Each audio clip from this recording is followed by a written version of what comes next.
Pak Guswanto, selamat sore dengan Friska di sini. Selamat sore, Wiska. Apa kabar? Kabar baik, semoga sehat juga Pak Guswanto. Terima kasih.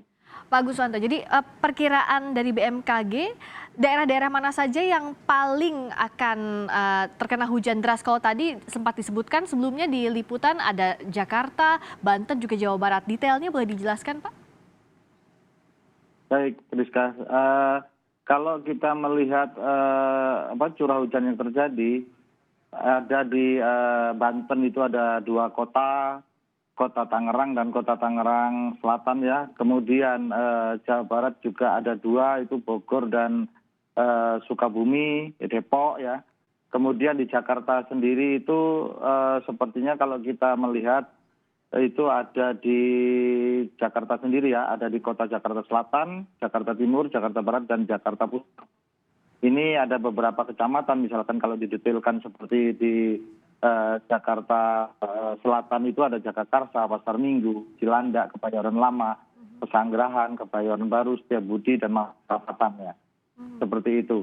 Sedangkan kalau kita melihat secara umumnya ya, itu untuk khusus di Jabodetabek yang malam ini, hujan itu akan turun dengan intensitas lebat, sedang hingga lebat ya, masih berpotensi Jabodetabek terjadi menjelang ada jam 10 sampai jam 1, kemudian jam 1 akan mulai kembali ya.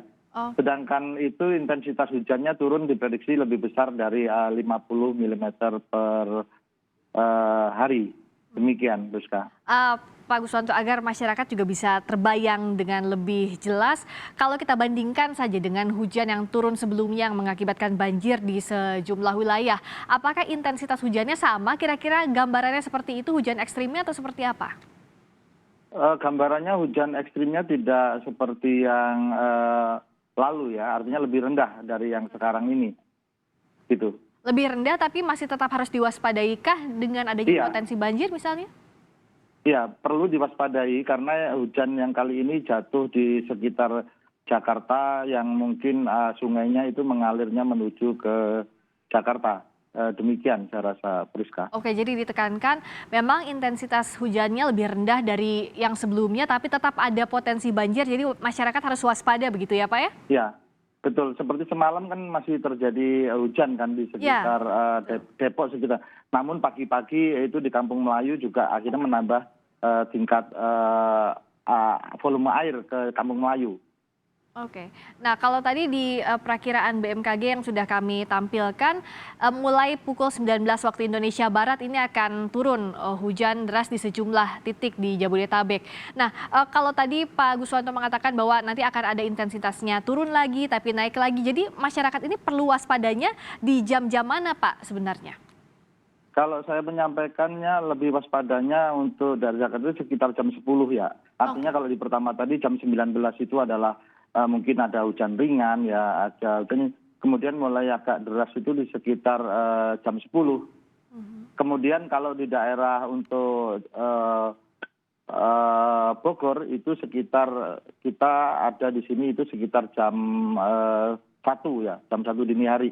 Oke, jadi kok daerah Jakarta itu pukul 10 malam kira-kira, kalau Bogor 1 dini hari yang harus waspada ya? Iya, 1 dini hari, iya. Karena itu jam-jam yang paling tinggi intensitas hujannya begitu ya, kenapa masyarakat harus waspada Pak? Oke. Biasanya, iya. Silakan Pak Guswanto. Biasanya ini Briska, kalau kita tandai curah hujan yang jatuh menjelang pagi hari itu biasanya nanti menandakan bahwa ini akhir daripada musim hujan dan jumlah curah hujannya sporadis, terkadang muncul kemudian hilang terus muncul kembali. Mungkin saya sampaikan juga sebagai tambahan khusus di Jabodetabek, Priska, bahwa sejak tanggal 21 Februari yang lalu setelah banjir besar itu BMKG mensupport BPPT, BNPB, TNI AU, pemerintah DKI dan BPBD Jakarta melakukan teknologi modifikasi cuaca. Sehingga saat ini hujan yang berada di sekitar Jakarta, BMKG memberikan informasi pertumbuhan awan yang di sekitar Jakarta mulai pagi dari siang. Kemudian tim seeding daripada BPPT dengan TNI AU melakukan penyemaian hujan, sehingga hujan akan jatuh di laut sekitar situ, tidak sampai ke Jakarta. Oke, Demikian. jadi bisa dijelaskan lebih detail lagi, BMKG menyerahkan tadi prediksi cuacanya kepada BPPT, TNI AU dan lain-lain pada waktunya kapan dan kapan dilakukan TMC-nya Pak, teknologi modifikasi Ya. cuacanya? Ya, jadi begini Priska. Jadi teknologi TMC sendiri itu diputuskan dilakukan untuk wilayah Jabodetabek itu kemarin tim BPPT kita rapat diundang itu sekitar tanggal 21 sudah dimulai ya melakukan kegiatan TMC-nya tanggal 21 Februari sampai sekarang. Kemudian informasi yang dilakukan itu kita memberikan join saya. kita memberikan ini ya. Udah masuk saya. Memberikan informasi kepada tim BPPT tentang pertumbuhan awan itu ada di mana saja, kemudian tingkat kelembapan relatif yang ada di udara itu di mana saja.